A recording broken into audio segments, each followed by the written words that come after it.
ఎండలు మండిపోతున్నాయి. దాహర్తిని తీర్చుకోవడానికి మనం చల్లని ఆహార పదార్థాల వైపు పరిగెడతాం. చల్లని cool drinks, ice cream, lassi, మజ్జిగను తీసుకుంటాం.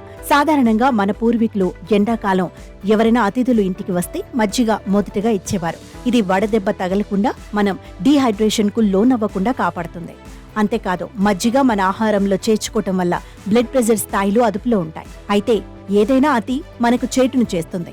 ఎండాకాలం మజ్జిగ ఎక్కువగా తీసుకోవటం వలన కలిగే సైడ్ ఎఫెక్ట్స్ చాలానే ఉన్నాయి.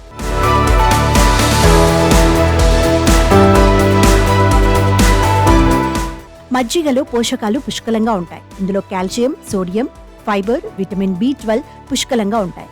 అయితే ఇందులో మనం ఉప్పు వేసుకుంటాం. దీంతో తక్కువ కొవ్వు, అధిక సోడియం ఉంటుంది. దీంతో ఇది మన శరీరంపై సైడ్ ఎఫెక్ట్స్ కలిగి ఉంటుంది. అయితే మజ్జిగను కిడ్నీ సమస్యలు ఉంటే తీసుకోకూడదు. ఇందులో సోడియం ఉంటుంది. ఎందుకంటే ఇలా సోడియం ఉన్న పదార్థాలు కిడ్నీ బాధితులు తీసుకోవడం మంచిది కాదు. అంతేకాదు, కొంతమంది పిల్లల్లో గొంతు ఇన్ఫెక్షన్ కు కూడా దారితీస్తుంది. ఇందులో ఉండే లాక్టోజ్ వల్ల కొంతమందికి డయేరియా, గ్యాస్, కడుపు సంబంధిత వ్యాధులు వస్తాయి. కీళ్ల నొప్పులతో బాధపడేవారు కూడా మజ్జిగను తీసుకోకూడదు.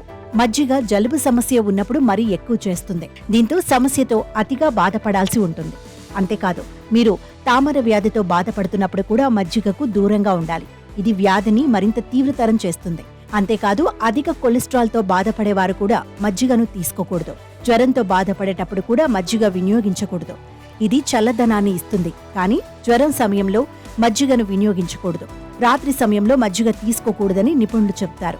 ఇది ఆరోగ్యపరంగానే కాదు, మన నమ్మకాల ప్రకారం రాత్రి పడుకునే పూట పెరుగు, మజ్జిగ తాగకూడదు.